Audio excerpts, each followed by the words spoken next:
to a roar. Alpine Stories.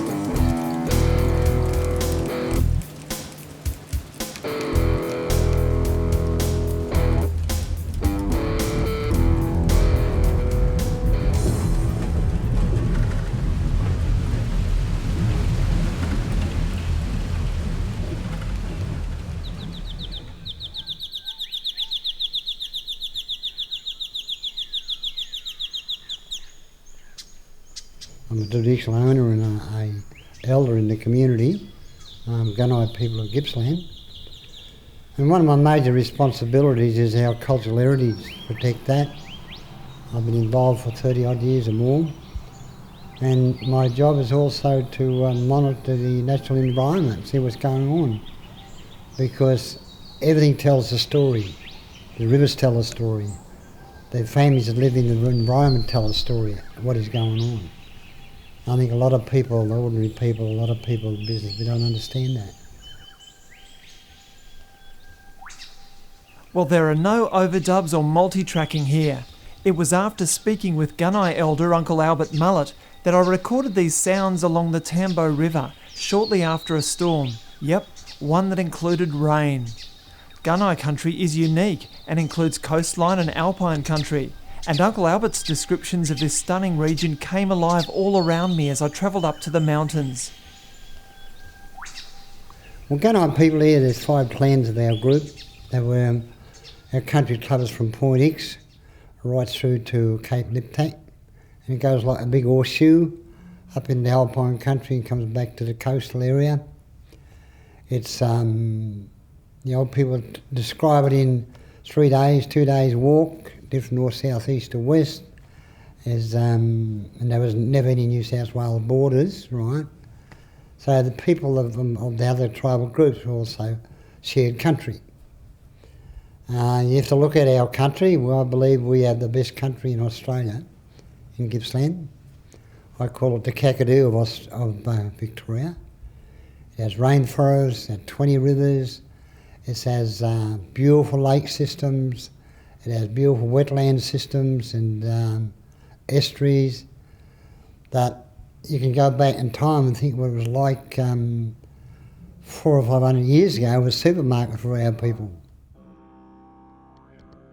I visited Uncle Albert at the Gunai Crowthunkalong keeping place in Bairnsdale, of which he's one of the co-founders. Under Albert's guidance, his nephew Grattan completed a traineeship there and is now the facilities manager.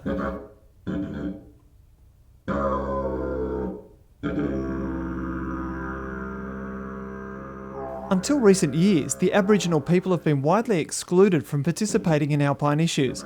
I asked Uncle Albert about the wider community's perceptions of Aboriginal occupation in the Alps. Something I've been passionate about for many years, of bringing all our people back together. And 3rd and 4th of April last year, we succeeded in that.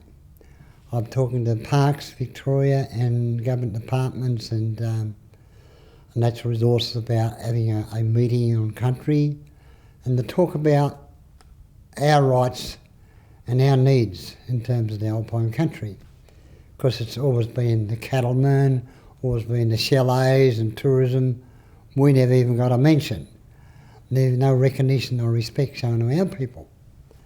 Only a short story maybe about the bogong moss feasting and gathering. That's. I was going to say, it's a bit of a cliche almost, isn't it? There's always people say, oh, the Aboriginal people had bogong moths, but you think there must have been more going on than just the bogong moth festivals. And you better believe it, Richard, because when that Devil Fire went through in the year 2003, that we were then given the opportunity as traditional owners to do cultural heritage survey in the burnt out areas where the fire went through.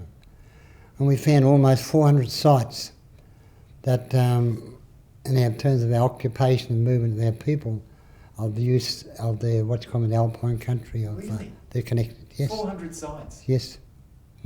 So that is rewriting history, Richard, in terms of our connection with the alpine country.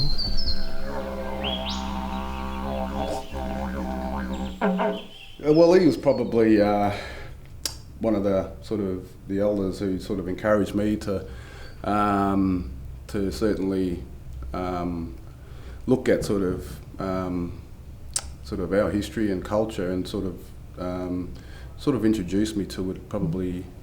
Grattan Mullett gave me an insight into Uncle Albert's influence on his life. Well, I didn't really have sort of much knowledge or understanding about our culture and our history. So when I certainly took up the traineeship through the keeping place here under Uncle Albert, that made me sort of think and become more aware about my own identity. And it's certainly, I guess it's probably helped me be sort of a lot more stronger in sort of what I sort of do. And, it's something that, you'll always have with you now.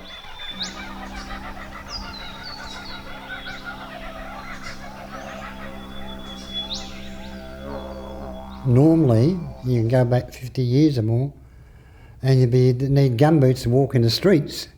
Is that right? That much rain, yeah. But not in today's time. The old climate change and the impact it's having upon the natural environment and people's everyday life is devastating. But here we have 20 rivers in Gippsland, in our traditional land, that feeds the ecosystem, the lakes or the inland lakes or closed lakes. They have eco balance. And the river's running dry, the creek's running dry in the mountains and the hills. So water is one of the priceless things that's really happening in this country. Thank you very much for taking the time to talk to me and Richard Locke, it's if I can get the message out there to people about our struggle and the cause of our people in terms of recognition and respect, I'm 120% for that. I think people need to hear it from people of country, our stories, not other people writing our stories. Right? Leave it on that, eh? Within a few weeks of my visit, rich and fertile Gunai country was ablaze with bushfires.